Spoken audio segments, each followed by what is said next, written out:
Okay, good evening, good evening, good evening, and good freaking evening. I found parking. Oh, T. Oh, T. You're not going to believe this. T.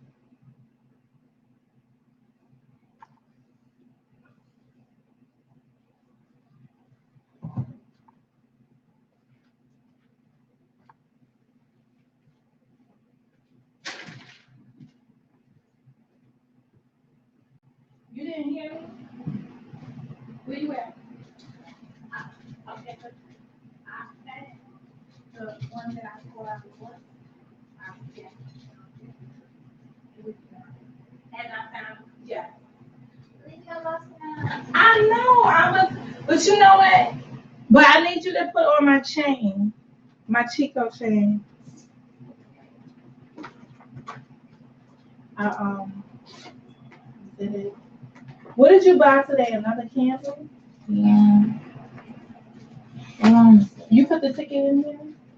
Should be in there. Okay. I'll take care of it.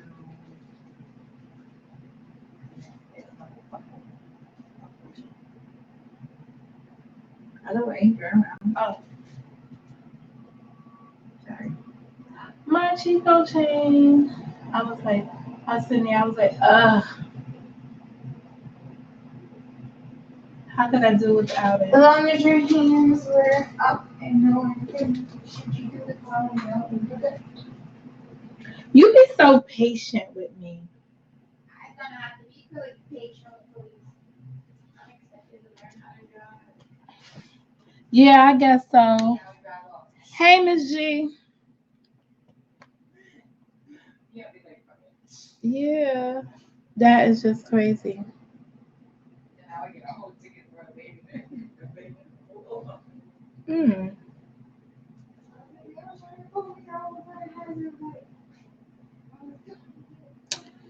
I'm about to look into something. Hey, Boogie. Okay, so it looks like a Tatiana's funeral is moving forward on Thursday, but I'm confused. I was trying to read it and then I wasn't trying to read it. I was just reading it and then I saw somebody walking like they had keys to a car and I did like a drive by and they was getting in the car, so I had to wait. I had to wait to see, but I got a little. So I was reading this and then I lost it. So Amber Carr uh, said her son shared a special bond who toward. Okay.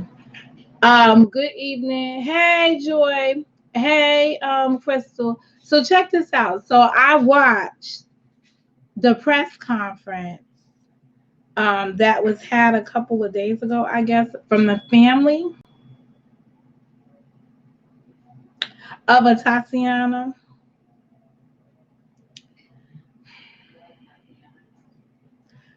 So if y'all up here on the YouTube talking about stuff being scripted, I ain't got nothing. So I'm gonna be clear. Was it a side eye? It was a big side eye. It was like, it was tore up from the floor upside eye. Okay. Yes, yeah, so I looked at the interview and I was just the press conference. This is before, so this press conference was held. And no, I'm not gonna play it here because I got a copyright last night and I'm still trying to figure out around it what I'm gonna do because I feel like I gotta address it, but I'm so mad about it. It ain't even funny. I gotta get over my anger before I address it. I gotta figure out what am I willing to lose. So right now I'm not willing to lose anything. So I just let it stand. But I wanted to just cut the shit out of the video. But they're thanks. Thanks for the thumbs up. Let me do like everybody. Thumbs up the video so it can get out to more people. Okay. So I did watch the press conference of the family.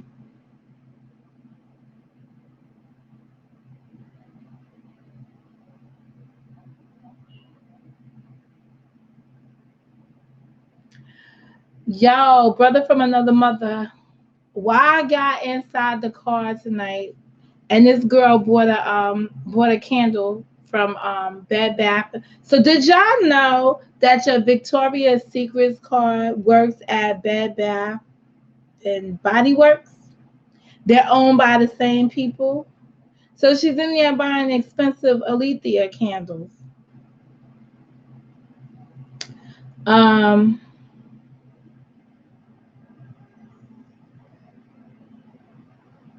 yes, you do have a future tea on your hands. Anybody buy the candles? All right. So now let me just say this: Manhattan DA, Trump lawyers strike deal. I can't with these people. All right. So yeah, I don't know. I ain't buying no expensive ass candles like that, but whatever. All right. So I keep trying to put, I got some braid somewhere. This one that's just sticking out. Well, I'll get candles if the price is right. IKEA. The most expensive candle is like $4.97 or 4 3 something. I always get the 197 candles. I could show you. I got tons of them. Smell like vanilla and they smell good, and I ain't got no problem on IKEA. If you don't know about IKEA, now you know because Mo is telling you. You can get your Yankee candles. There's nothing like an IKEA candle. I'm just saying. Hey, wonderful. Well, it's almost Christmas. Yes, they will be on sale because that is the type of gift people like to give people in the office. Y'all can keep y'all candles, okay? So let me just finish on the Atatiana family interview. Don't y'all want to hear what I have to say about the interview? Okay. So I am still not feeling the attorney. Hey, Yvonne, I'm still not feeling the attorney. So I have to leave that alone. Shout out to Gab who ain't here. Gab think he's slick. I'm gonna wait for Gab's slick ass to come up in here so I can be like, Gab think he's slick. Anyway, the relationship she has with her son is indescribable. Okay, listen. I'm not about to family bash. But when your family shit is not in order, please don't bring it to the press conference as if shit is okay. Okay? We all should have, how old was the little boy? 8 years old. So we should have an 8-year-old boy who has PTSD. And all we hearing, so you come out the bushes to say hello to Evolve, but all we have is an 8-year-old boy who's stronger than everybody else in the family. What? I almost asked a question that I don't need to know the answer to because it's not relevant. These people were in their house minding their own business when somebody came in and slaughtered them, or somebody approached the house and slaughtered them. So I'm just gonna leave it at that talking point because I'm not gonna ridicule anybody's family, but I'm not liking what I'm seeing. How about that? Jefferson Love.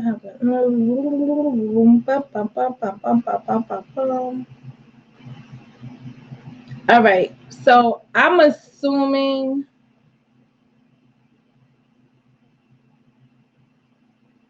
that the father is now involved,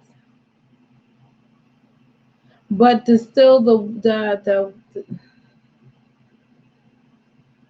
that was rude of him too, Mo. Hi to you, anyways. At Jason.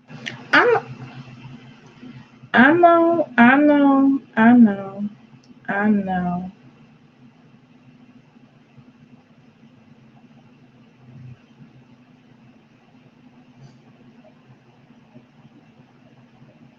All it says is the father said in his application for a temporary restraining order that he would suffer immediate and irreparable injury if his daughter's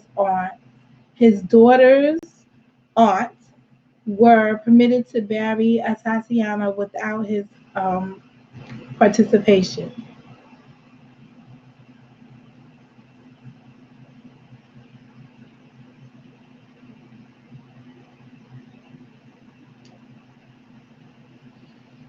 Hmm. Okay.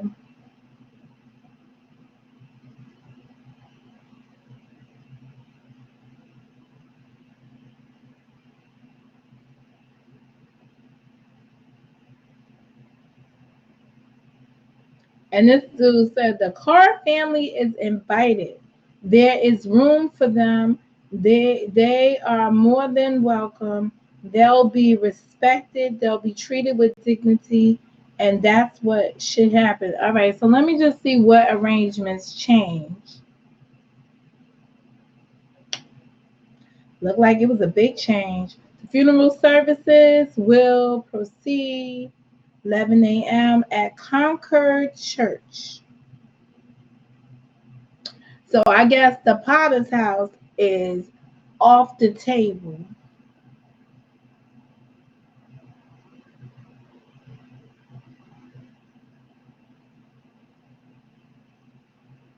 All right, so that sounds like that was uh that was easy, as the Staples button says. That was easy. Um Hopefully people will begin to understand what this process is. Some people look at homegoing services as a celebration of life. Um but seldom do people look at it as a political moment to further the landscape on a tragedy. There is time for politics, and a funeral is not one, in my humble opinion. All right, today I got an article. Today I read an article in, I wasn't, so just so y'all know, I was on vacation for a whole week, and I walked into the office, yada yada yada. Hey, honey, lot, yada yada yada on the phone because I was still like on in vacation mode. And at some point in the afternoon, early afternoon, I realized as I was going through my 630 something emails that a lot of urgent things did not get done. So I'm going to say this again. A lot of urgent things did not get done while I was out, right? So there came a point in time when someone approached me and was like, "Hey, um, something expired on Friday, and I need you to file it um, as soon as possible." So I'm like crickets. Cricket, cricket, cricket, cricket. I was like, so on Friday, when you realized it was expiring, did you not fix it then? Cricket, cricket, cricket, cricket, cricket, cricket. So it was like, no, we just figured you'd do it on Monday, and one day won't be such a big deal. I thought, okay, I'll get to it when I get to it. In the next 24 hours, I'll have it done. Well, it expired on Friday. Well, if you was that concerned about it expiring on Friday, you wouldn't be talking to me about it on Monday. So it could wait 24 hours. She was like, is this open for discussion? I said, no, it's not open for discussion. It's not open for debate. And the more you stand around here and tell me about it, it ain't definitely getting done. Like I'm just like, then I go and move my car because now the parking has went up. Remember, like a couple months ago, it was $10 for 6 hours. Then it went up to $12 for 6 hours. Hey, Black Truth. Now it is up to $14 for 6 hours of parking in the parking garage. And then I do the other 2 hours on the street. So I was like, bleh. So I come in, I find me a parking spot on the street. I go back upstairs and I get called into this other lady's office. I was like, why is someone, they better not be calling me about this thing to file or whatever. So quiet as it's kept, guys, I filed the shit. Okay. Like afterwards, because I thought about it and I was like, you know what? If I don't file it, and I looked at the whatever the requirements was, and I was like, yo, let me just file it, because sometimes there are some things if you don't. So there are some things that you can put a lien on somebody, right? And you want to perfect your lien or the order that you're in filing for the lien. So if you have a UCC, right, and your UCC expires, which I generally don't let UCCs expire, because you can renew them within 6 months earlier, 6 months to the expiration. About 6 months. Anyway, Uniform Commercial Code. That's what a UCC is. Okay, so when you go, it's just crazy. Anyway, I filed it because I wanted to protect our interest, because it was a lot of money, and I wanted to protect the interest. And and I wanted to make a big point about it too, because without me, somebody let it expire because I wasn't there. But it can be a double-edged sword, because people could say, because I know you can do it 6 months in advance, why was we waiting for the last minute? And the reason why we was waiting for the last minute, because we wasn't sure if we was going to keep that client. They know you are a valuable, and yes, I am a valuable asset. So I get called into this lady's office, right? I really can't. She's like, Monica, I have good news and bad news. Which one do you want first? I said, I don't know. I'm always in a good mood. Give me good news. And then the bad news, you might want to keep it for yourself, right? So she was like, well, the good news is my team wants you to support them. And so I was like, that's the good news? What's the bad news? So she's like, well, it'll just mean that you'll have a little bit more caseload, and you won't be able to swap out. And I'm hoping that you will want to support my team, because my team really wants to work with you. And blah, blah, blah, blah. We was going to break this on last week, but people forgot that you was going to be out this week. I was like, oh. How many new attorneys do I have, guys, from April? So I was like, oh, oh, oh, oh. So I was like, hooray for Monica. So she was like, you don't seem very enthusiastic. I said, oh no, this is my excited voice. This is my indoor voice. I'm like, yo, what happened to the cold from hell? Like, where is it? That's how you know when you are sick of your job. When your job has made you sick and you go on vacation and your body goes through detox. And that's where I was at. So I'm going to have to see it. Case that I read, some shit popped off at the, and I'll deal with that in the morning. Something broke out with the what do you call this stuff? And you guys say hello to Black Truth. I was on a panel with him this morning. It was amazing sauce. We was having a good conversation. The panel, so the Supreme Court made a ruling that had to do with gerrymandering of the districts. And I'm going to have to read it before I discuss it more in detail with y'all to see what it actually, how does it really affect us. But it is a voting rights thing. So it sounds like Republicans won and Democrats lost because gerrymandering has been something that the Republicans have been doing to get themselves more votes, and the Democrats have been upset about it. Okay, so now the other article has to do with the internet, the FBI, and a confidential informant or whatever it is. So the reason why I am bringing you this story is because, or this story is because it is exactly what I'm talking about happens when they infiltrate your social personality, so your social media accounts. When they infiltrate your social media accounts, the government that is, because you hang out with crazy people on the internet, like RBR. Okay?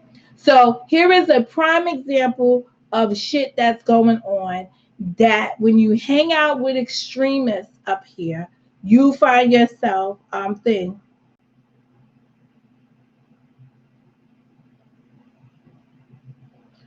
You did? I didn't see it. If you text me this morning, I ain't seen it.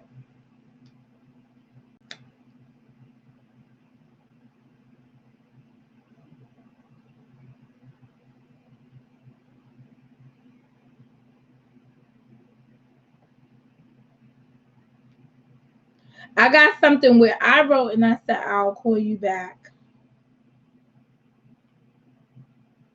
Okay, so let me get into this story. It could be food for thought, but I want y'all to take this seriously, okay? And I got this from the Wall Street Journal. Hey, Joanna. Yes, Motown. We in Motown. Okay, the FBI lost our son. Billy Riley worked in counterterrorism for the Federal Bureau of Investigation, penetrating radical groups online with false identities. Then he disappeared. William and Teresa Riley were biking on a leafy, and look how they write their stories, right? This is just out of the paper. Leafy trail north of Detroit when their son Billy sent a text from his trip to Russia. The 28-year-old man had never lived away from home, and the Rileys fretted over his safe return. Now, I'm going to tell y'all right now, I was trying to look for other stuff in relation to this, since it involved Russia, and Russia, and me be thinking about fake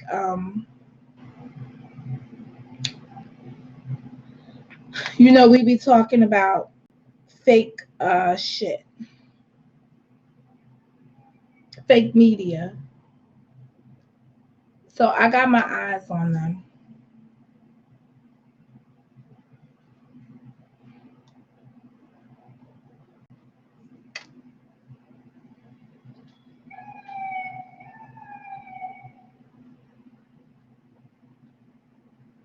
Hang on, it's asking me to subscribe.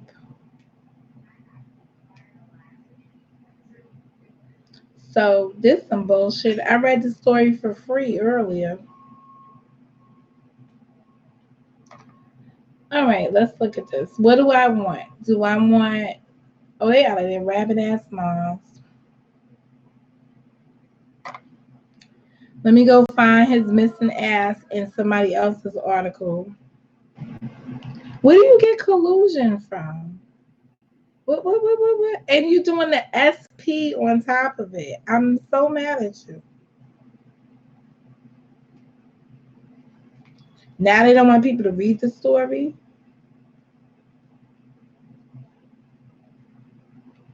He's hanging out with Snowden.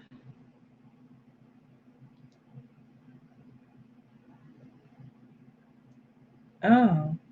They got some creepy stories in the Wall Street Journal. Wall Street Journal. The FBI lost our son. All right, hold on. We'll find it somewhere else because that's what we do.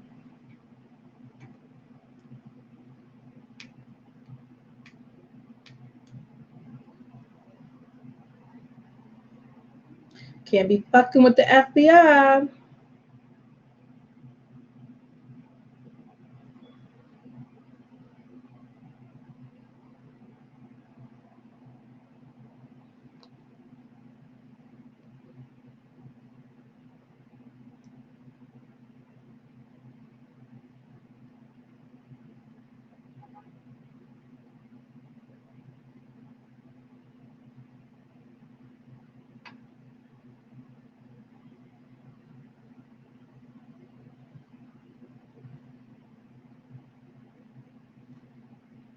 Mm,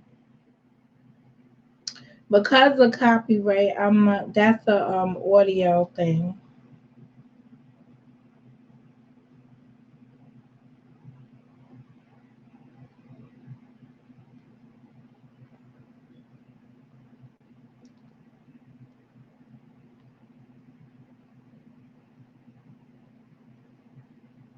So their son had, hey DOD, their son had he dipped and dabbed in shit, different FBI cases.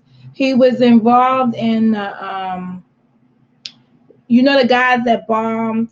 That's one of those cases I never really understood what happened. Yo, what happened to them? The people that bombed the marathon, the Boston Marathon.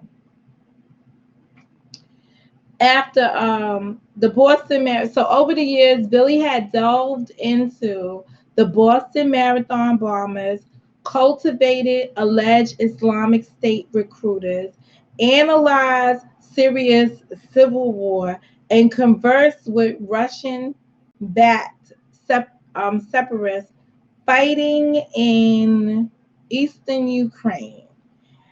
He used online aliases to penetrate terror groups over computers from the family home in Oxford, Michigan.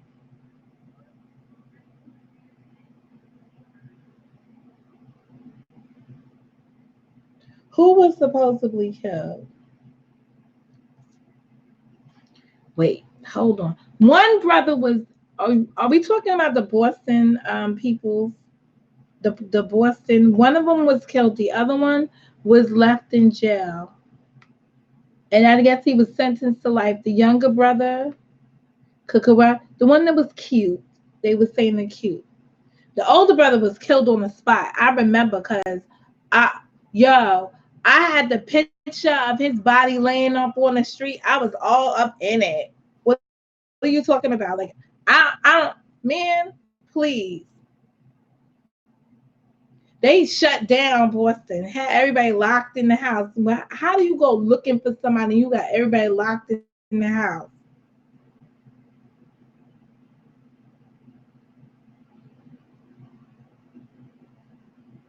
And that's it, hiding in a boat. Yeah, that's the one that was hiding in the book. Hey, Eric Brown. Um, no cap locks up in here. Nightbot takes that personal. Don't take it personal. No, no. Nightbot takes that personal. There'll be no Jesus up in here. Let me see what other things Nightbot um he has an issue with. Billy planned to return soon, and his parents were relieved to hear from him. He had told them a vague story about joining a humanitarian mission into eastern Ukraine. Once abroad, Billy leaked alarming bits and pieces, mentions of fighting, drinking, and bloody encounters with volunteer soldiers. Big news, Billy texted. His plans were changing. He wasn't leaving Russia just yet. So their son disappeared. He sent a text in 2015. Oh yeah, if you type in cap locks, he will take you out. Oh yeah, no Jesus. Yes, I took out words. Now I gotta sit up here and say that.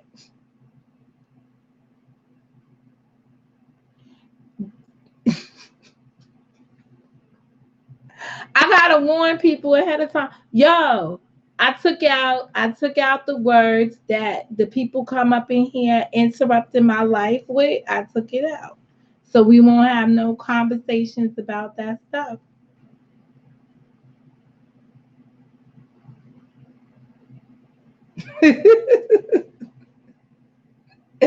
You should like me, yo. I'm just a cool chick from Southside Jamaica, Queens. That's all I am.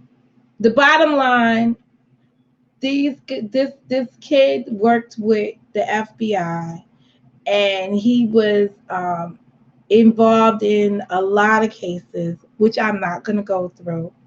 I had already made up my mind. I wasn't gonna go through everything that he did, but I was gonna defer y'all to listening to his story, um, to go read the story for yourself. But now I will tell you to go to thepassivevoice.com because it sounds like they cut and pasted it over in there, and the title is "The FBI Lost Our Son." But what's important for us here on the YouTube, my big takeaway from the story is that they create a personality that is so extreme to hook up with people that are, like borderline cray cray, right? If we want to say it, or borderline. I don't want to use militant because I think I've offended people by saying that some things seem so harsh and militant to me, right? So it took an offense to some folks that don't see themselves as militant. But when you find yourself too much or too one part, so where you add some kind of color in front of the word supremacist, right? You've got to be conscientious on this type of environment, which is the internet, that where you engage with strangers inside of a chat, that you don't become interconnected with somebody that is more extreme. So yes, I get a little feather weather. One, because of my professional life and my play. This is play. This is my entertainment, or this is my extracurricular activities. I don't want extracurricular activities causing me nightmares. I don't want to be lumped in or one day find myself in a situation where I've been classified with a group of undesirables because some people just got over eager to engage with others who are more extremists, who probably are planted here to help you become a little bit cray cray, over the top. And then before you know it, you're on some freaking body's most wanted list or sitting in somebody's database somewhere as an extremist. That's just crazy. And they will be those people, especially when you cover stories about especially police brutality. You cover stories where you can become passionate because you see yourself being almost extinct. You see a genocide occurring against who you are, what you stand for. Your skin, the skin we're in is a crime. So, and you may voice that here, and then you could easily become a target of these type of activities and these type of extremists that leech on to your opinions and lead you down the wrong pipe because they're more extreme than you are. And the next thing you know, you are in a heap of trouble. This is why I was very, very conscientious of somebody like a RBR and the type of language that he was espousing out here. And I'm saying to myself, yo, I don't even, first of all, sir, you're kicking out some damn numbers that I can't even find a collation from. So you're just making up shit. The 1%, the third graders, like you've got some talking points that you've created strategically to me, which is very extreme. So I asked, are you working for the FBI? Hmm? Just thought I put it out there. That is the type of mindset. And then everyone else is thinking like, oh, let's just not tamper with that. Because, he's just, an older person stuck in his ways, fixated on it. No, no, no. There are people that can get you in trouble. And we have to be conscious of what we do. We have to be conscious of the people that we interact with. Well, good. Go back to the lab. Um, and you have to be very knowledgeable of when you just feel like you've met a weirdo and you're just like, oh my God, I can't believe it. I've just encountered someone that, yes, we share the same ideology, but his might just be a little bit more profound than mine. And you don't want to engage further. And from what I've seen of the investigations that they've done into some other uh, people that are like homeland security threats that have either come up here and been involved in mass shootings or something that was of a homeland terrorist type event. These people have turned around and looked at where they visit. So if they start to look at where people visit, guess what they actually look at? They look at you folks in the chat. They look at who that person interacts with and the channels that that person goes to. And that's it. Yeah, I work for the CIA.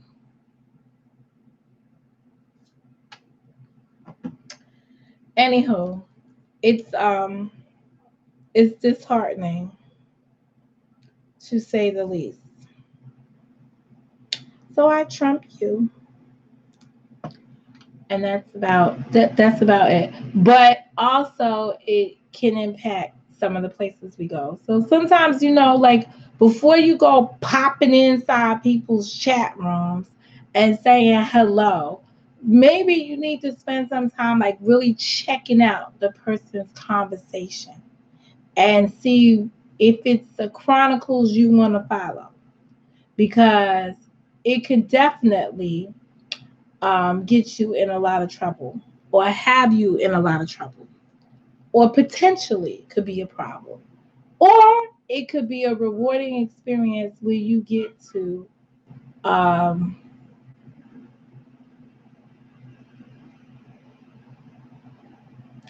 you know what, I'd be very conscientious of the things that I write in places, but you know how I feel when I have exposed influencers to certain toxic entities. Then I feel responsible. Um, nah, we gonna let him breathe. But um,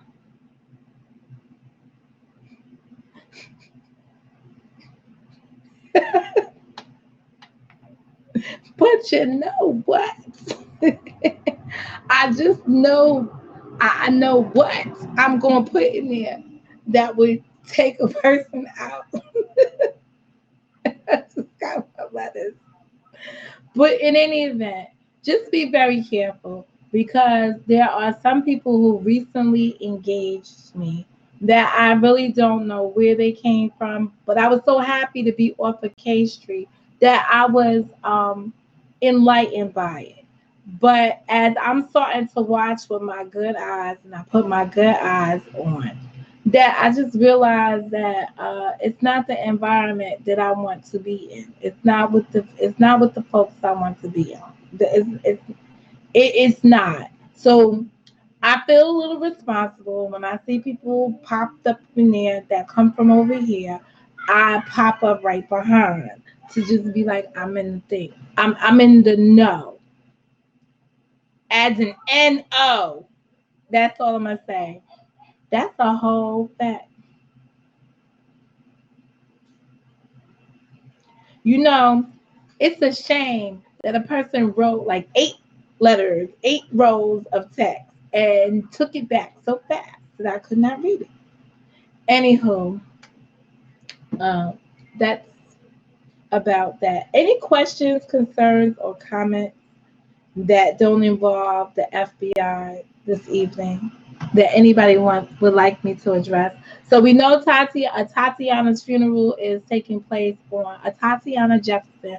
Her funeral is taking place on Thursday. I did see the. I told you guys that Chris Thorne did an interview with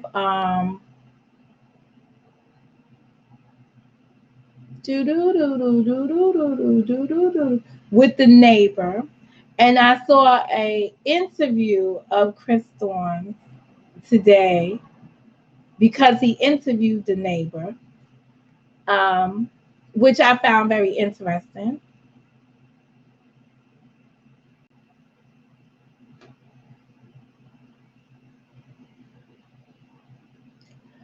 Yes, and I saw it. Now, knowing that I know who Chris Thorne is since I've been over here, I'm just gonna leave it. I'm gonna leave it like that. But it was not. It's an interview. Go check out for yourself. I didn't walk away from that interview amazed. I, um, I did walk away from the interview proud that Chris Thorne was able to secure it. But this is a guy that has a relationship with Judge Joe Brown. So I don't know how he made the connect, and I ain't even trying to figure it out. But I know that he secured that interview. He aired the interview, and I just saw him being interviewed for having the interview.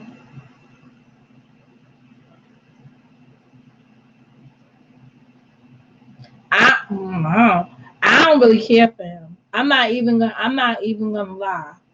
But that's a whole nother story. Now, if you want me to tell you the story, I'll tell you the story. But if you want me to just be nice, I'm just gonna be nice. You understand? I'm gonna leave it like I'm gonna leave it like that. All like that.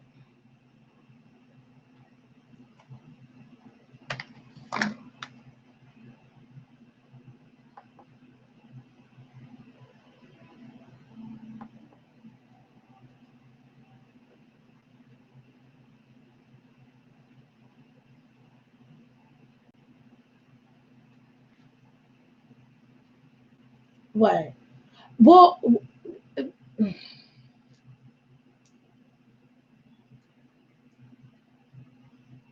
I am being nice. I'm being nice. I didn't think it was a great interview. I don't think I listen, when you're going to secure interviews like this, right? You need to be able to know what the fuck you're talking about. But if you want to come from a compassion side and you want to do some more Judge Tammy type, if you want to be criticized on the level of Judge Tammy, what's her last name? Um, then that's what that was. I mean, there were questions to ask the neighbor. period. And that's just it. But if you don't know, you don't know. But it is a good score to have had that interview, and that's all I'm gonna say. No, she ain't nobody mammy, but if you want to, me personally, can we stop here? I don't like his style. I've been in there when he was doing some missing person something, for some young person. I mean, he does cover controversial cases.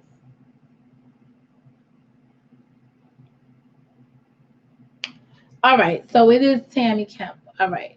Um, but I'm just that's what people around the streets are calling her. But for me personally, I'm just gonna say,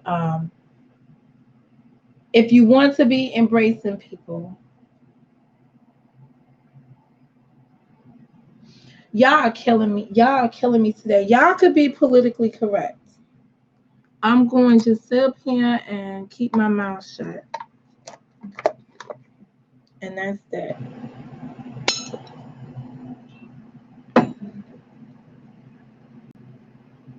I don't know, but I think I have had an argument or two with him somewhere else because I've seen him somewhere else. No, you don't have to elaborate.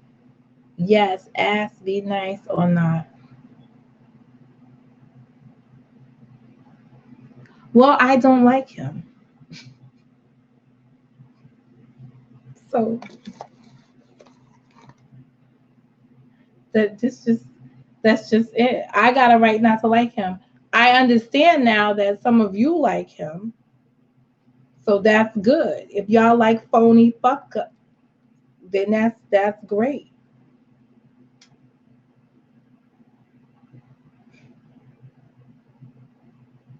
I judge a man by his character and what he does. Even if I don't like the party he does the shit to. So maybe y'all missed the big shit he did recently.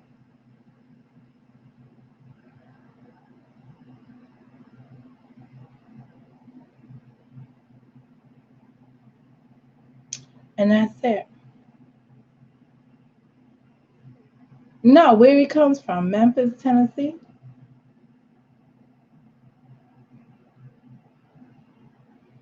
No, am I missing something about him that I should be concerned about?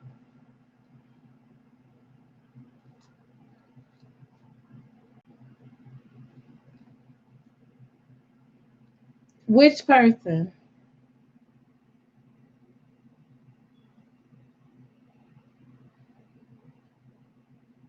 Our FBI agent, or I just want to make sure I'm in the same conversation.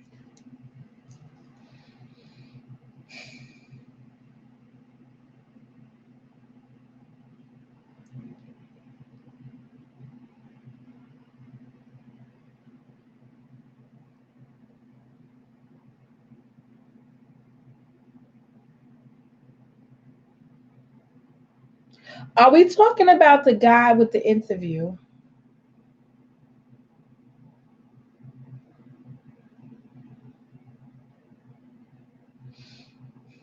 Why are we talking about Melvin? What did Melvin do today?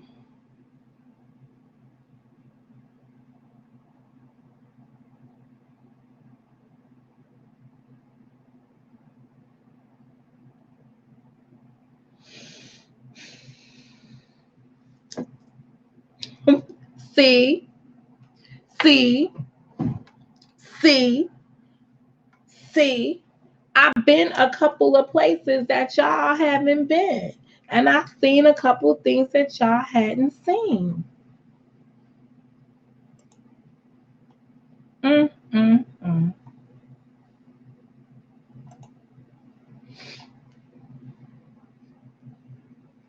That's that infamous word. I'm gonna take that out my chat too. I'm lost. I don't know. I can't follow. The bottom line is he conducted an interview with the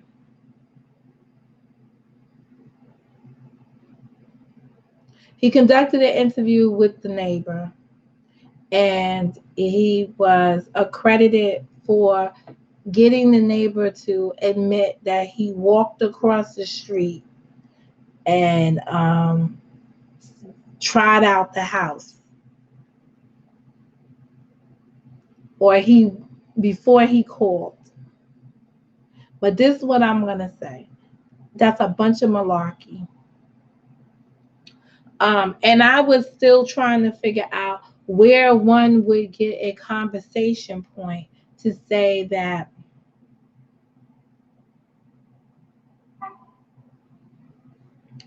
um,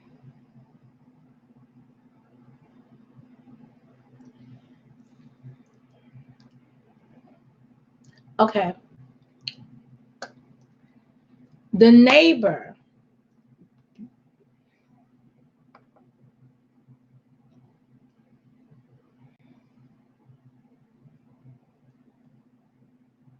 okay, the neighbor needs not to do any more interviews. His story is now not aligning. So it's better, in the words of YouTube people, he say less, because now we got him speaking about he went over to the house, he looked in and there was no response. He had a phone number and he called and he didn't get no answer. So we're getting more stuff out of him that he allegedly is saying.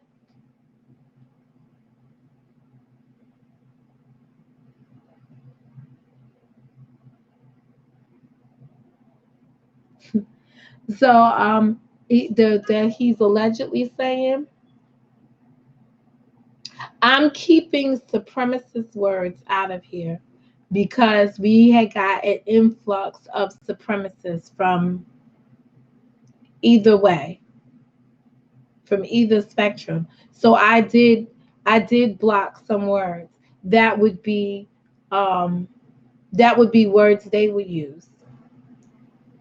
The one I'm not a dummy.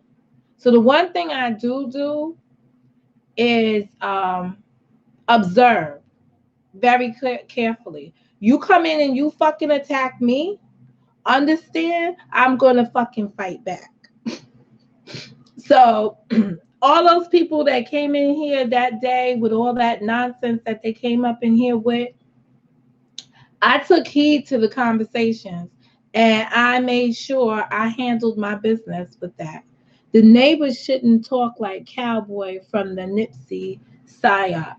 Well, at the end of the day, the neighbor now, well, I'm not even going to say, the,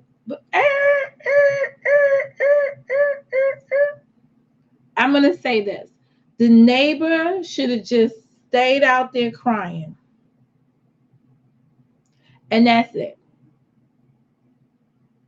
Well, it's not a 911 tape in the first place. It is a non-emergency call. So he called the non-emergency number, but they do record it and they released it. So one of my first questions I would have asked him at the time of the interview was, I would have asked him at the time of the interview,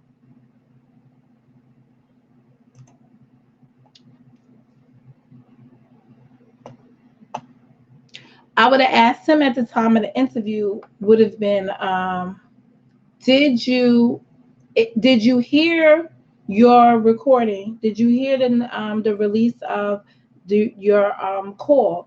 Is that accurate? Because that's what I want to know. I want to know if that's an accurate account of his conversation.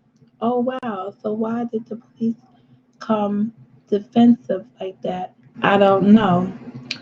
I saw the script of call. It displayed 911 dispatcher. What script and which call? Because maybe you saw something I didn't see.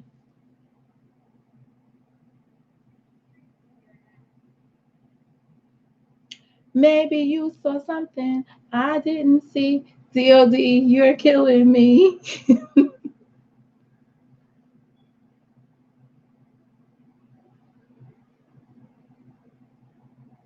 Well, his call, according to him, was a non emergency call. And I said in New York, we do have non emergency numbers that people call for different things, but those lines are recorded. And that's it.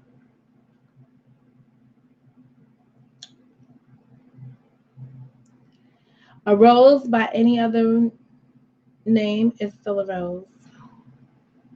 So, anywho, um, it was interesting.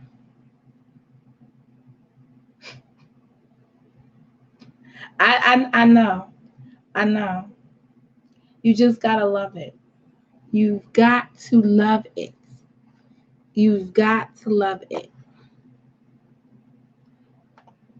So we take a view and a like before we send people on a hike. Anyway, let me see what you wrote, Joy. Can we talk honestly, please? Why are people going on YouTube doing interviews? Particularly, this isn't the first high profile case that someone involved goes on YouTube for the so called exclusive. Well, I don't know. I'm from the hood, right? So my first thought is don't hate the game. Don't hate the player, hate the game. So I'm just like, that's what I'm saying. I think it was however he got the interview, kudos to him to get the interview. I just believe that he should have asked some more questions, or he should have reached out to some more people in his inner circle to figure out what questions to ask. Just, feeling compassion for the man, and the man is going to be that the man was sad or whatever is one thing. But it's saying, oh no, I'm not hating the game. I just knew it's just new to me being that I am also old school. This shit always backfires. I think so too. But I didn't honestly, right? Take my prejudice aside when it comes down to who the interviewer was, right? So take that prejudice aside. Maybe I should have acted a little more professional about it and not say I had a prejudice. I'm not gonna call it a bias. I'm gonna say I had a prejudice. But I'm happy that he had the interview. I don't know how he got the interview, but I'm happy that he had the interview. I just wish he had asked some more questions. And then for the things that were being accredited for coming out of the interview, I don't really find, I'm lost as to why they were extremely important. So I just wrote them down so to keep in my back of my head that now he went over to the house and didn't get a response or whatever. And now he actually allegedly had a phone number that was not working or something to that effect. So I had to go back and listen to it again. But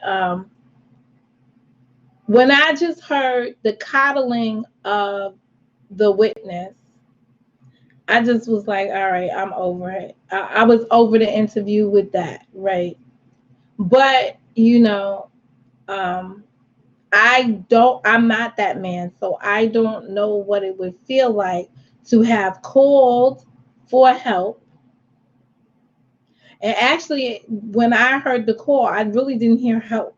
You called so they could fucking find out why a door was open in your neighbor's thing. So either we're missing him giving a description of who his neighbor was and why they should check on his neighbor, other than they don't normally leave their door open. That's all we heard from the portion that was released to us. That's all we heard.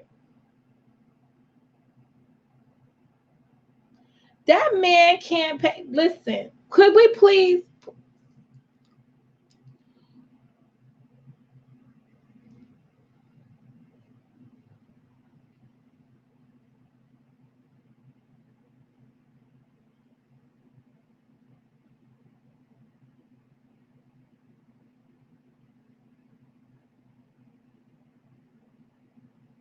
That's one of the issues. We do not know the procedure. That's why I was asking the other day, what is the standard operating procedure? And if anybody has law enforcement, now listen to what I'm saying. You know, if somebody in law enforcement, even though it may be different state to state. Oh, let me see. I have this channel I watch. Let me see if he's done an analysis of this yet.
All right. I'm going to say this. In New York, we got 911, we got 411, we got 311, we got 511. They all represent something.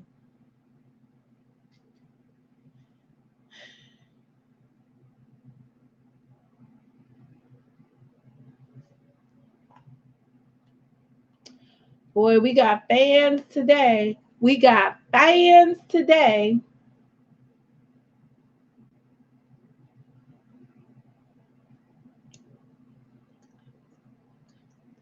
Well, I don't want to. All right. Here's the thing, right? I don't want to scrutinize the victims here, right? Because obviously we have a dead person. We have we have a corpse. So I don't want to victimize the corpse. Like I don't want to go into anybody's lifestyle and find out anything wrong with them. I just want to respect the fact that somebody was in their fucking home, minding their own fucking business, and somebody sent somebody over there and they ended up getting murdered, being executed in their own home. Um, so now um, I just don't understand why the man don't keep his mouth shut. That's all. At this point in time, he should be so stricken that he shouldn't talk. But if you are in areas where they done drilled these numbers to you, um, even if you call if you call 911, it says if this is not an emergency, please hang up and call blah blah blah blah. If you call the blah blah blah blah number, right, and it says if this is emergency, please hang up and call 911. So you get you do get like the advice. So let me see.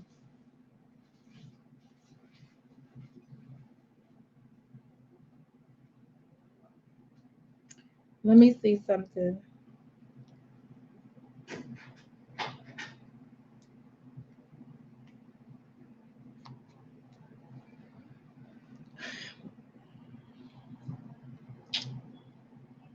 Oh, fuck. I be with the wrong numbers. Hold on a second. That one. Hey, Diane. Hang on a second. I'm going to ask a question. I'll be rude.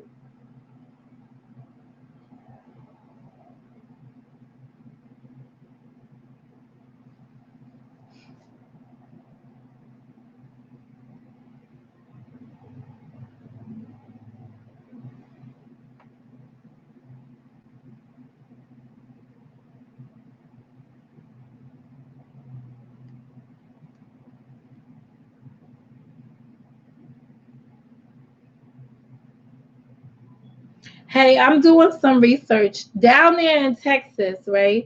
If you was calling a number that was not, if you had to call something and it was not an emergency, and instead of using 911, what number would you call down there? You could just text me the number. You don't even have to call me. So if you had like a non-emergency number, like you saw your neighbor's door open, what number would you call to report that? If you was a snitch ass nigga, which I don't think you are, but just in that instance, I'm doing some research on something. So if you could just text me back that, I'd appreciate it. Have a good day. Okay. So let's go to the internet and see if we find the answer.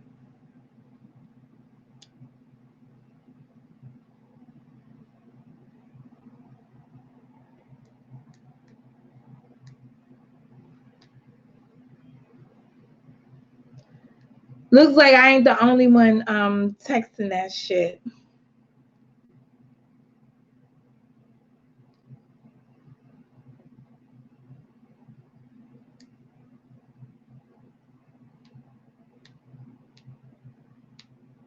Well, god darn. Welcome to Contact Fort Worth Police Department. Fuck it.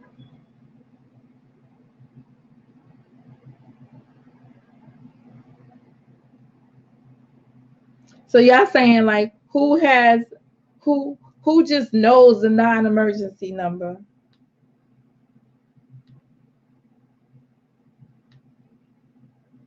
The only thing I think he was always lying about that it was a wellness call.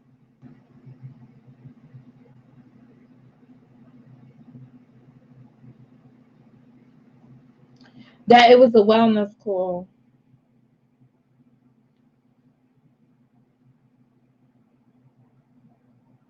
I feel like an attorney told him to say that when he went out there. I really feel like when they prepped him, they said, "Yo, say this was a wellness call," and that's it. Because that's the only. It just didn't seem. It didn't flow right coming out of his mouth. The first day, and that's why I didn't believe it. I kept saying, well, what the fuck did he specifically say that made it a wellness call? Then on top of it, from what we heard, when he was specifically asked who was in the house, he said, I don't know. So he didn't say, like, my neighbor was just in the hospital. And he said, the cars are in the yard, but he didn't know who was in the house. Now, granted, he won't know specifically who's in the house because he didn't see them go in. But that's why I always thought he saw the people fucking with the cars. And I didn't think there was two cars in the yard, but there was two cars in the yard when I seen the video later. Damn. I put a birthday cake in the chat. Laugh out loud, just woke up. Who took the birthday cake out the chat? They gave 9 digits to dial. He could have walked across the street and knocked on the door. So DOD, In the interview that he did with the YouTuber, he admitted that he went across the street and knocked on the door. But nowhere in that call did he admit that he did that. Now, I know when you call the non-emergency number, you normally don't get a response. It normally takes longer for a crew to respond. But I think that that would have been something that he said out on the street, or but he just said that to the YouTuber. A random person doesn't know correct language to use. So yeah, that's why I said a wellness call. You know, normally when you do a wellness check on somebody, right? That's when you've tried to reach your neighbor for several days and they didn't answer. That's when you walk past your neighbor's house and you smell some stinky, rotten shit and you know your person is dead inside. And you call and say, I want to check on so and so because it's stinky corpses up in there, right? Because I smell an odor coming out their house. You understand? Those are the times that you do all of this. I am still stunned, and this is what I will say. I did go look at the GoFundMe page, and I was going to talk about that shit yesterday, but I was trying not to disparage the family. But what the fuck? Let me go to this GoFundMe page. And I was trying to see, I Googled GoFundMe by the attorney's name, right? He's got tons of fucking GoFundMes that he done set up for people. Whoever lay Quaha Google Wiki. You understand? He done did this a couple of times. A name like this, a child should be mad. La Dajonite, right? Beautiful name, hell of a spelling. The child had to sit there and learn how to spell that shit, and I felt sorry for them. Okay, so he did make a GoFundMe as of October 13th, so this was his following day, right? The GoFundMe today has collected $251,000 and $251,495. Before law enforcement goes about their pattern of villainizing this beautiful, peaceful woman, turning her into a suspect, a silhouette, or threat, let me tell you about 28-year-old Tatiana Jefferson Tay. She was a pre med graduate of Xavier University. She was very close to her family. She was the auntie that stayed up on Friday night playing video games with her 8-year-old nephew. Where was his mother? Okay. She worked in pharmaceutical equipment sales. Her mom had recently gotten very sick, so she was home taking care of the house and loving her life. There was no reason for her to be murdered, period. None, period. We must have justice. This fund is the only direct campaign to offer support to the family of Tatiana Jefferson. Funds collected will go directly to funeral costs and other expenses associated with this tragedy. What are the other expenses associated with this tragedy? And it was started by the attorney. Reason neither officer went to the neighbor's house for additional intel. I don't know. Um, I am still saying that the other officer needed to be suspended or arrested. There's no lawyer's fees on cases like this. You know why? Because they take a third of whatever they get at the end of the day. This is why I've been saying this Lee Merritt dude, he's been in this case. He's been in the Botham Jeans case. He was the attorney for the girl that didn't get her didn't they didn't use her video with Bonnie, and he's also the attorney for Joshua Brown. This motherfucker never heard of conflict of interest with none of this shit. So there are no fees. These are contingent on cases like this, ambulance chase type cases. You get paid after you win an award. And I remember, no, pro bono is when you go into court and you get an attorney. Let me see which one it is, because some people, you get an attorney who represents you for free, but they don't represent you on cases like this for free because they know that they're going to get a paycheck.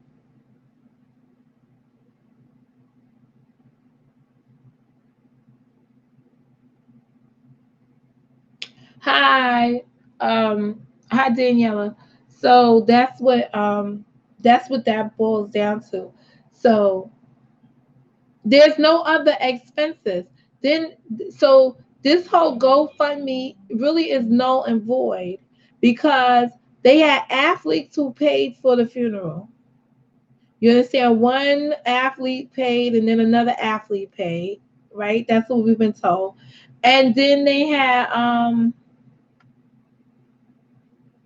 a venue and everything else.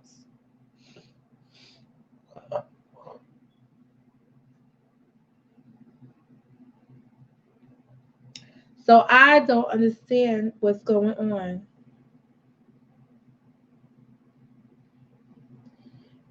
In respect to that, is there anything else I want to say about the neighbor? But I'll finish looking at the video that I received from an influencer. I did I did preview it and listen to what the person had to say. Um, from the gate. And I do agree with that too.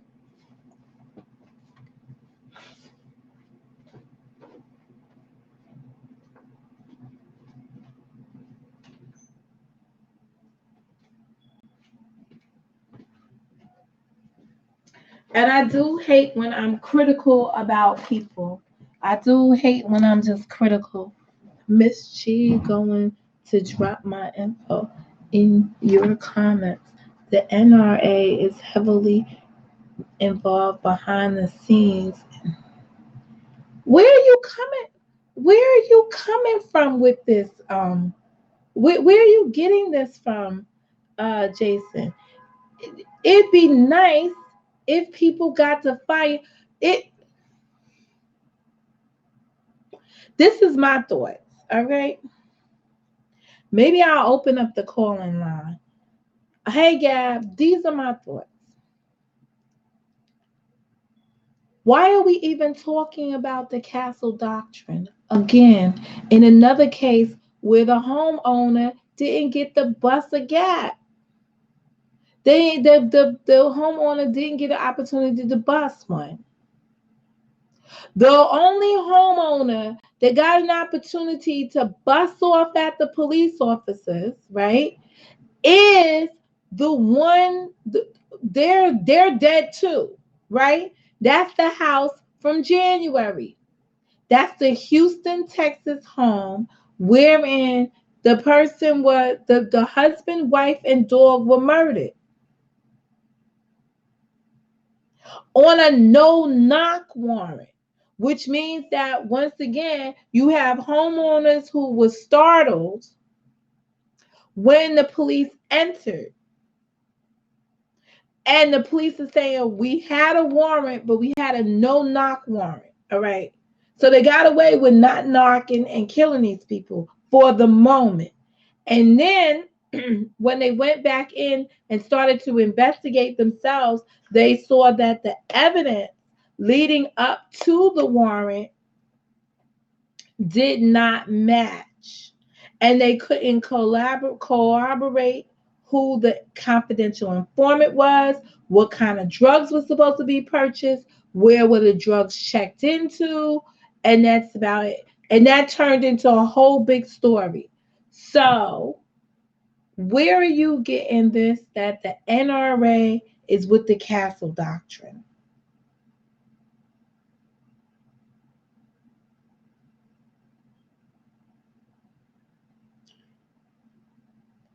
It okay. Y'all want to go to the gun that she had, her personal use gun or her right to carry. Y'all want to go there. And I'm saying it's not significant at this time. It will become significant when he goes to trial, because that is what they're going to use as the excuse why he didn't finish. When he said put your hands up, like I can already envision it based on what they said they captured from the 8-year-old as his story. So all they're going to say is when he was standing there, he said put your hands up. So apparently her hands was up, and he said let me see your hands, and saw her hands and shot her because he saw the gun in her hand. Do you think he's going to wait for the gun to shoot him if he can visibly see it? So that's not the issue here. That's what will get him. That'll be the difference of him saying it was.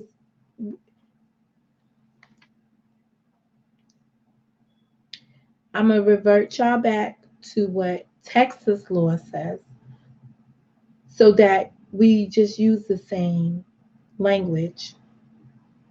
And when you hear it later on, you won't be surprised because I've already introduced it as what you may hear. So, according to Penal Code 19, the Penal Code 19, they have in the homicide,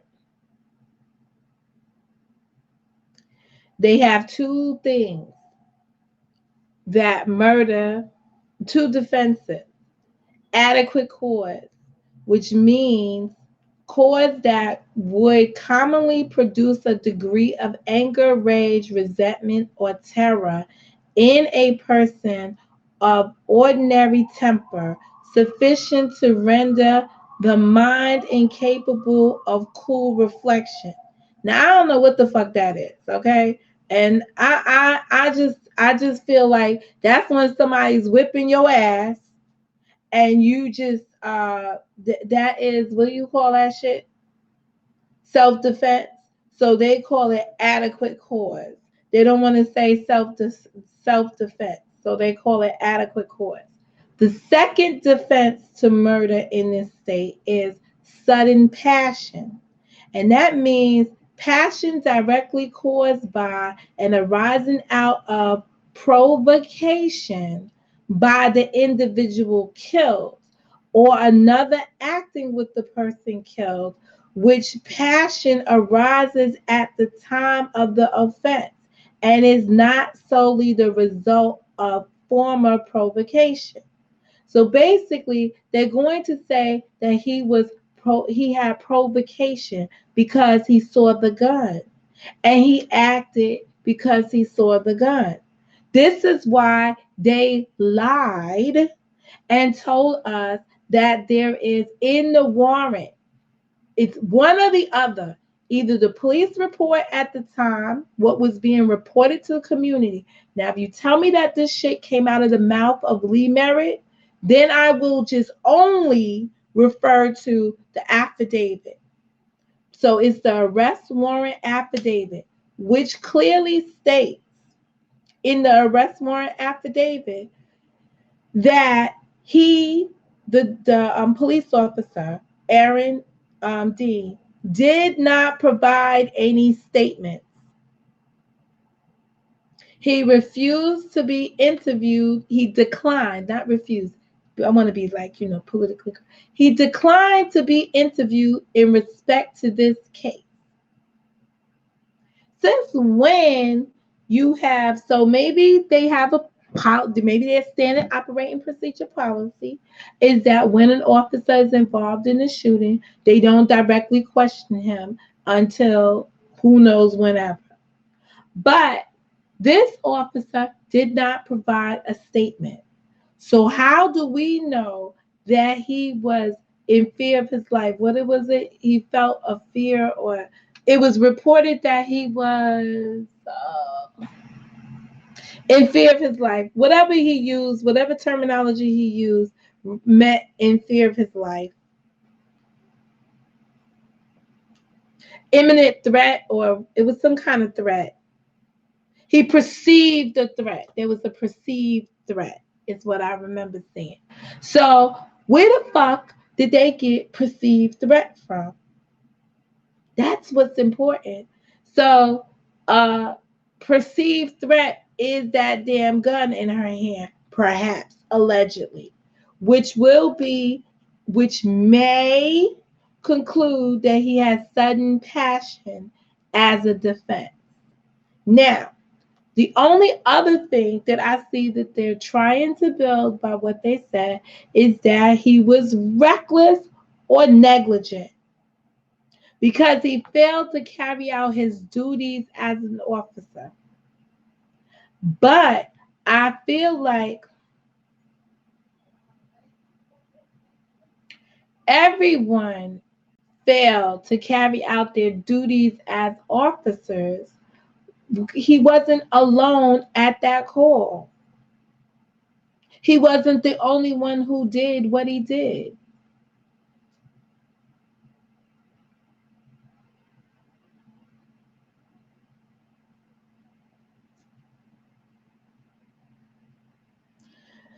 So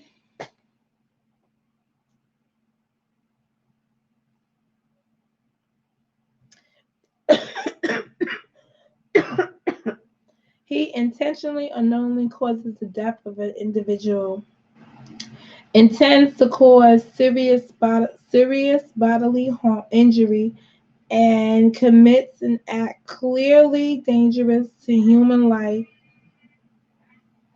that causes the death of an individual. All of these things happen. So I'm just waiting for the next step. So I understand he could have got charged with capital murder, but I don't think so because the person murders a peace officer or a fireman who is acting in a lawful discharge.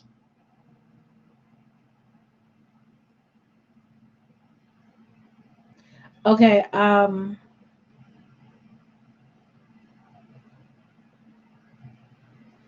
the other one says the person intentionally commits the murder. This is for capital murder because I believe this is what they're charging Joshua's people with, capital murder, and that's because the person intentionally commits the murder in the course of committing or attempting to commit kidnapping, burglary, robbery, aggravated sexual assault, arson. So we know that they was doing some kind of fucking robbery of some drugs, which I didn't know you could claim that somebody was going to rob you of something that was illegal in the first place and it be considered.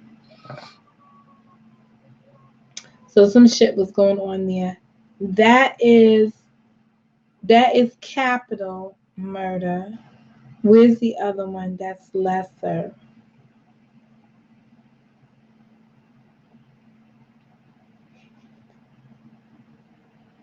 There's manslaughter, and a person commits an offense if he recklessly causes the death of an individual.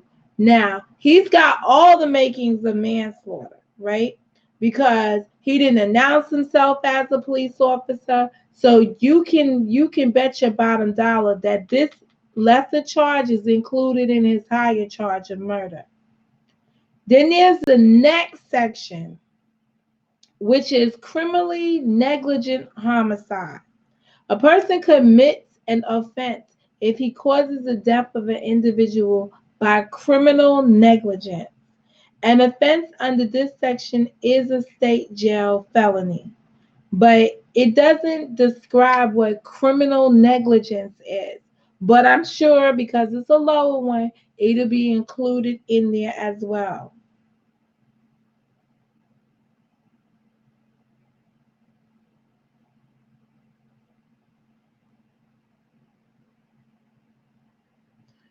Sudden conduct.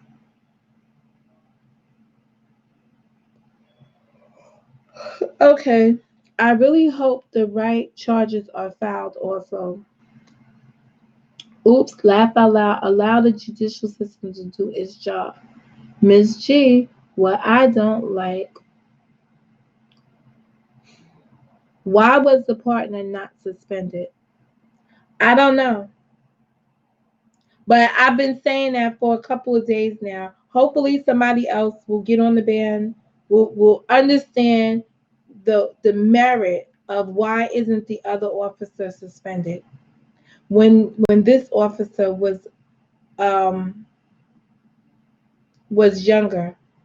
Now there is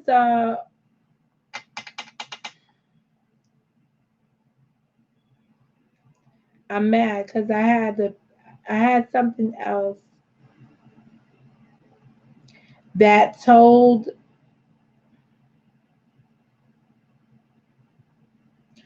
of the I think it was something. I thought I saved the damn thing. Hold on a second. Let me just look in my. I saved something that tells you how much time each of those crimes have. I can't remember what it's called, but I'll remember. I'll figure it out in the morning. It's 11 o'clock. I'm going to bed. What is that thing called?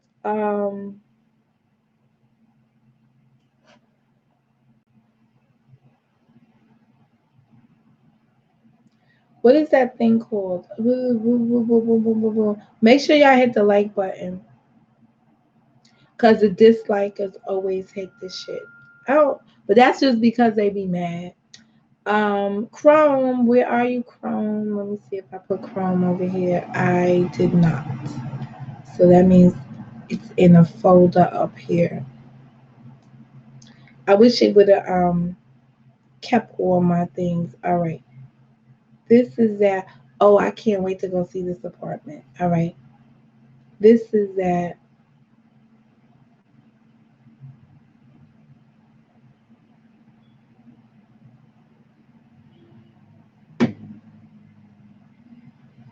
I'm looking to see if I left the window open.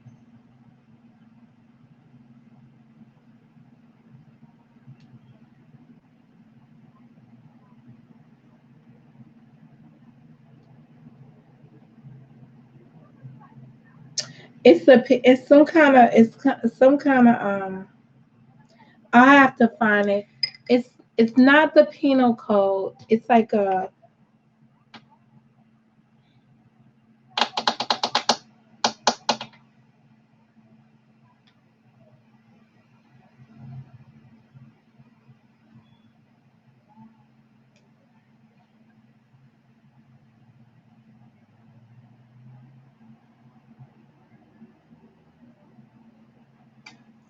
they got a damn chart, but this is not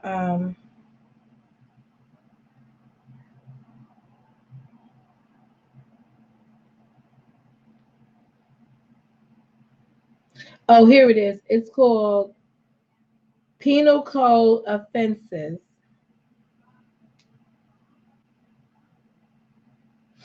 Yes, this is it. So we're looking for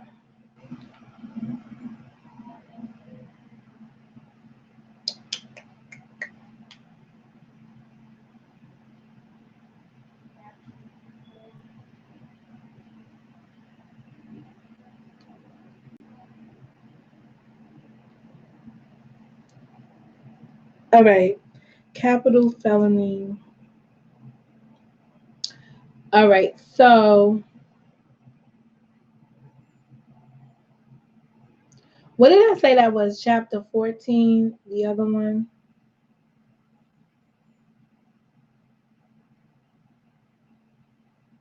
I hate when I gotta be swirling things up. This is 15, 12. All right, let me go back up. I read it. This is the document I read it out of, but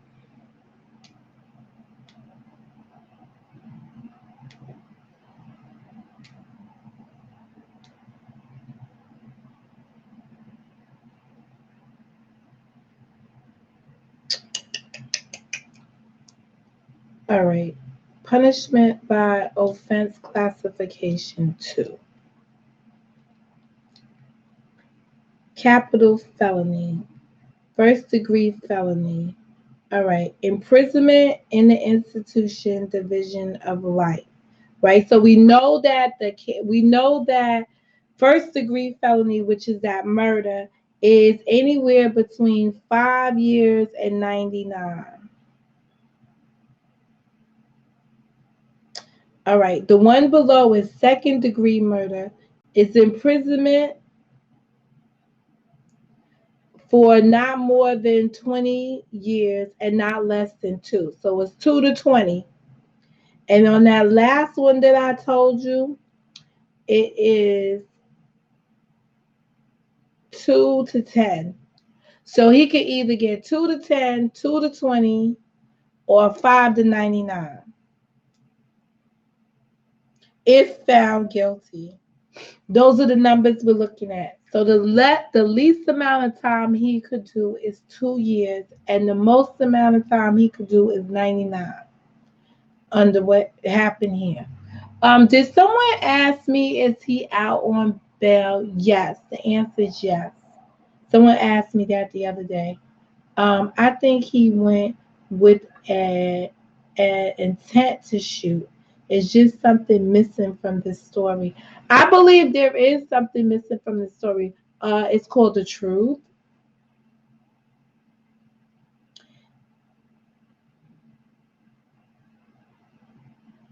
I just can't. I can't either. Anyway, I can't. I can't either. Again, no matter how I feel about a person personally, it does not affect my ability to applaud them for a job well done.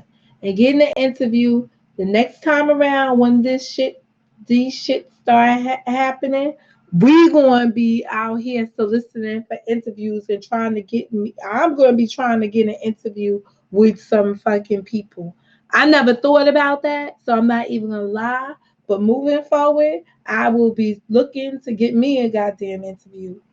And we will be sitting down before I get the interview. I'll be talking to you, the influencers, to find out what kind of questions you want me to ask, along with the questions that I want to ask, to make sure that we getting all the answers we need to get.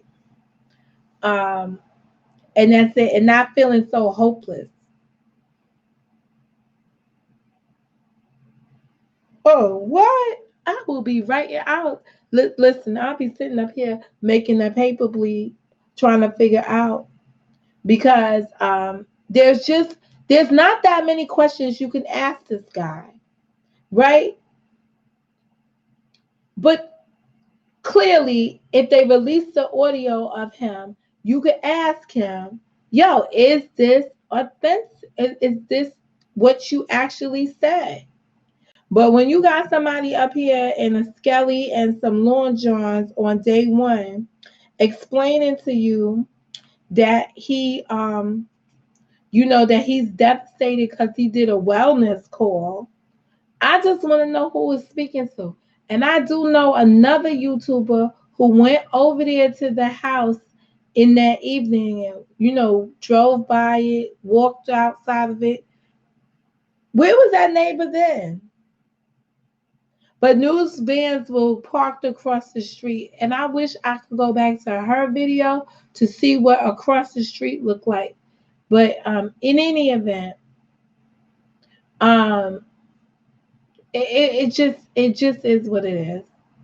Anywho, this is Mo, and I hope I didn't forget anything in respect to this. But I have to go.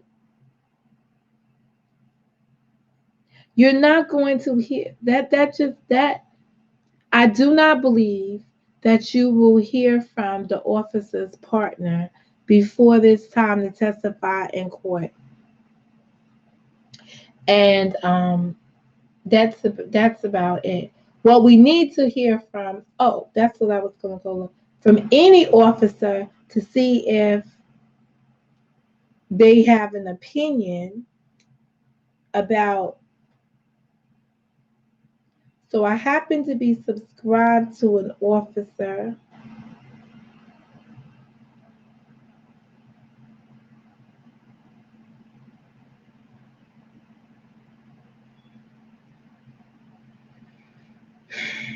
I'm gonna have to go listen to that. Yvonne is live. Um, so I'm definitely gonna go listen to that. Um, I'm just looking for the other channel that I listen to. I just want to look through his timeline and see if he has anything. I think it starts with a T. Oh, let me see. Every time I'm looking for somebody, it's under King of Pop. But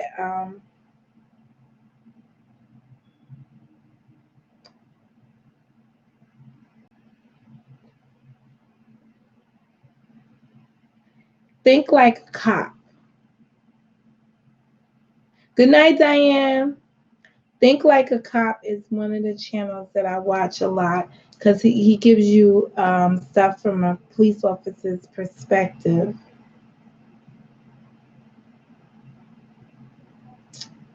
So he did look at the arrest warrant. All right, Texas Speaker of the House gets recorded doing backroom deals. All right, arrest warrant release on Fort Worth police officer. Body cam footage of Fort Worth police officer. All right, let me see if he speaks on this, and then I'll tell you what he said.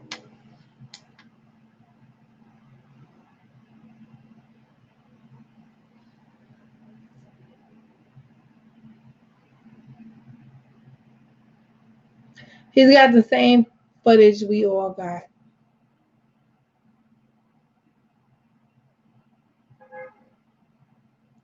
Just has got more stuff written on it.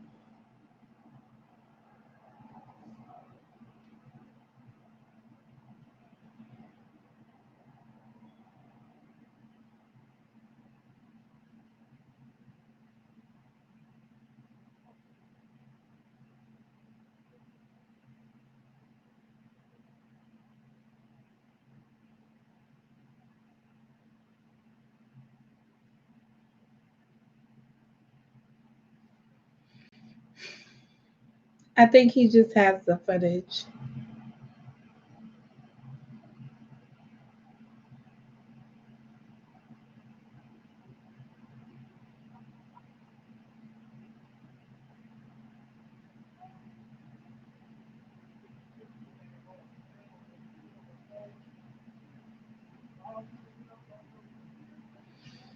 Okay, so he doesn't comment on that, but he does comment on the arrest warrant.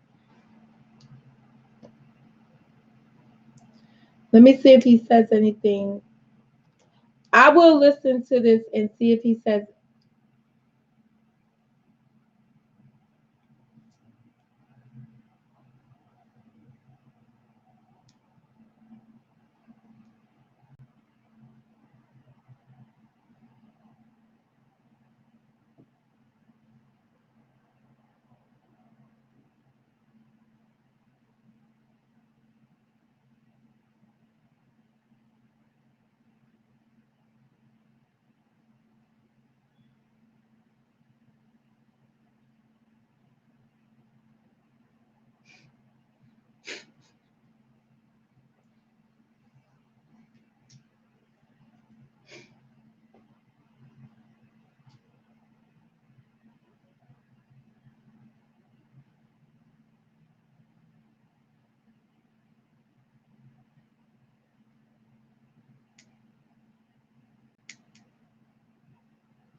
He said that once you dispatch, you get certain protections.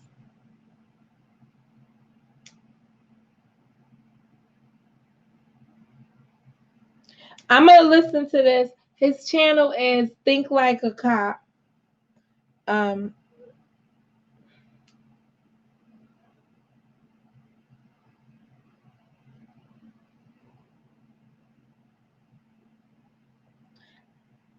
all right, he's talking about him not giving a statement. He's explaining why they can't get a statement from him. I just want to hear about him walking around the house.